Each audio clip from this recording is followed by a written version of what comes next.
Today, I just wanted to talk a little bit about my week in production. I'm usually out in the field 3 days a week, Tuesday, Wednesday, Thursday. I still go out and write business. And uh, really, I wanted to talk a little bit about how it's really not as important how we start, but how we finish, or at least that's kind of how my week went. Uh, I I had a few appointments set on Tuesday. However, one of my daughters was sick, and it just sometimes, other things kind of get in the way. And I was out in the field working. My wife called me. I needed to come help and pick up our other kids because my one daughter had to go in for some other tests and things like that, just to make sure everything is okay. I've been fighting a fever for like almost a week, and just trying to figure out what was going on and all these other things. So kind of cut my day short a little bit on Tuesday, but I was able to get back out in the field Tuesday later in the day. I had a 4:30 appointment that wasn't home, and then I door knocked some leads. I got in one home and unfortunately was not able to make a sale. Uh, and that was pretty much it for my Tuesday. So I goose egged, zero production on Tuesday. Wednesday, I was back out in the field. I had appointments set, and of all of my appointments, there were some that were not home. Others I just couldn't get anywhere with. I ended up writing one small application on an existing policy holder for $37 a month. So like little almost $450 in annualized premium. So now my goal for the week was 6,000 in premium. That's my goal, is to write that 6,000 within those 3 days. And 2 days in, all I had was that one application. And so really yesterday was my last chance to really be able to make something happen.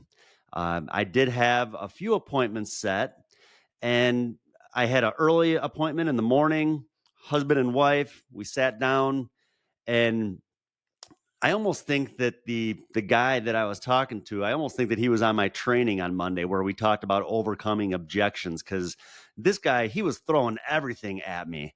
Um, I mean, just any little thing he had a comment or an objection about, and but I was able to overcome everything. First thing when I sat down, I asked him, well, by sending this card in, had you experienced a funeral lately? And he was like, no, but we just know that we need more insurance. We both have a couple small policies, but we just don't have enough to cover all of those expenses. So I was like, awesome. Well, that sounds like a slam dunk to me. Should be a pretty easy sale. So go through the presentation, put the quotes together, and they both decided that they wanted to move forward with 15,000 in coverage. I asked them who their beneficiaries were, and then we started proceeding on with filling in the application. So I'm going through the application, and the guy's like, well, I just don't know if I'm ready yet. I need to talk to my daughter about this first. That was one of the objections that we talked about on our Monday training, when people bring up the fact that they need to talk to their daughter. And a lot of times, maybe that's a smokescreen. Maybe that's just an excuse because they're afraid to move forward. So I said, well, let's get her on the phone. Give her a call. Let's talk about it. And he actually did. He got the daughter on the phone. He handed the phone over to me. I talked to her about it.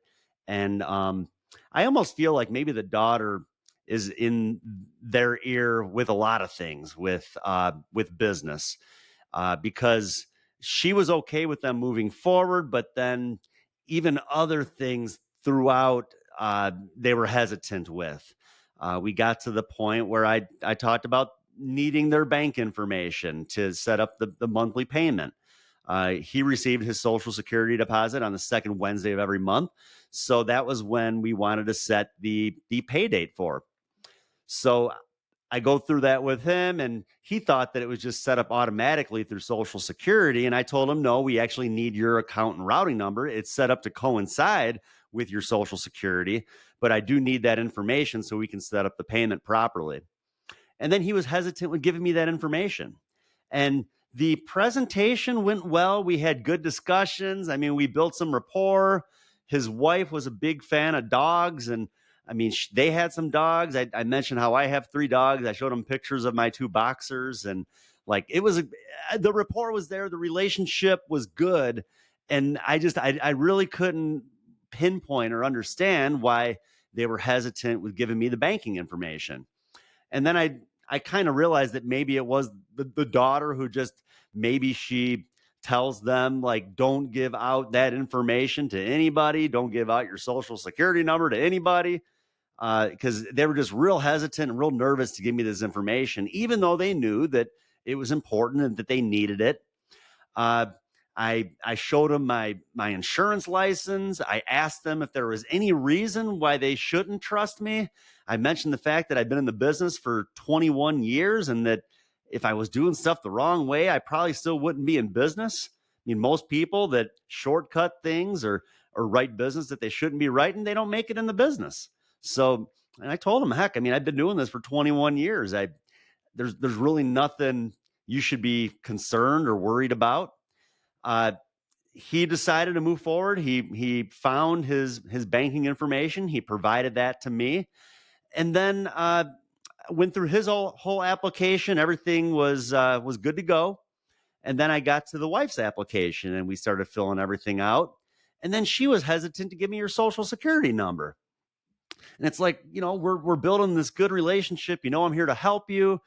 That's just something that we need and able to move forward, because we don't even know if you're going to qualify yet. Like, in order to move forward, we have to proceed with the application so the company can run the underwriting to make sure that you'll qualify. And so finally, she did give me your social security number, but it was a couple really good sales, about 2,300 in premium, but there really was a lot that I had to overcome that was kind of unexpected because of the fact that the relationship was so good throughout the entire presentation. So you just really never know what could come up, but that's why it's just important to be prepared and be ready for these different objections and know what to say when they are going to come up. I could see a new agent in the business have a little bit more trouble than I did in that scenario. A good chance that they probably would have left and set up a time to follow up, maybe never even had written that business. But I did leave, and they were confident and happy that I was able to help them.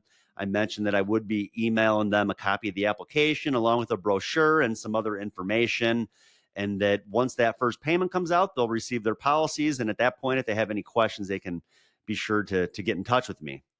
So that was the first one of my day. And then fortunately, I didn't have a 10:30 appointment because my next appointment was about 45 minutes away. It was actually a lead that had inquired again on Facebook. And it was an appointment. This was someone that I had already talked to about 6 months ago that did not proceed back then. He just had some money issues at the time. And anyways, I kind of knew going in that it would probably be a pretty good chance that I'd be doing some business, because if someone is continuing to inquire, well, to me, that just means that it's still on their mind and they know they need it. It's just a matter of doing what we can to help them move forward and making that decision and helping them to get covered. So that one, yeah, pretty easy sale. Was in and out of there in probably about 30 to 45 minutes with an application.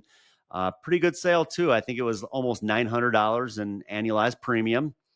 And then I just ended up door knocking leads majority of the rest of the day. I had a 4:30 appointment that wasn't home. I door knocked some more leads in between, set up some pretty good Medicare stuff for the future. And then I had a 6:30 appointment that I ended up writing. So overall, ended up with a pretty good day. The week started pretty slow. $450 in annualized premium before yesterday. And then yesterday I wrote about 3,800 in premium, putting me right around 4,300 in premium over those 3 days out in the field. So not bad for 3 days out in the field. Today's Friday, my office day. Usually I take that time to prepare and to follow up with agents. And I'm going to do that, but I may get on the phone and maybe follow up with some people that I talked to, and maybe even write some additional business over the phone today. So this is just the sort of business you get out of it, what you're willing to put in.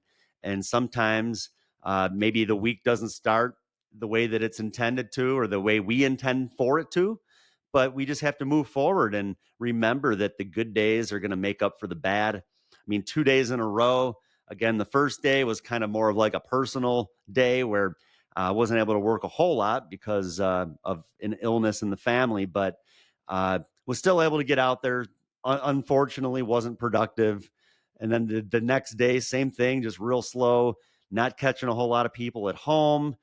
Uh, I think a lot of new people to the business might have 2 days in a row like that and be like, this just isn't for me. And it's kind of sad because doing it for as long as I've done, I just know that I'm going to make up for it, and I'm going to have a good day that's going to make up for those two slow days. And just like that, one good day yesterday completely turned the week around, put up some pretty good premium, and I'm ready and motivated for another successful week next week. I also had a guy that I work with reach out to me that he had a really good week last week, or at least last Friday, he had a really good day.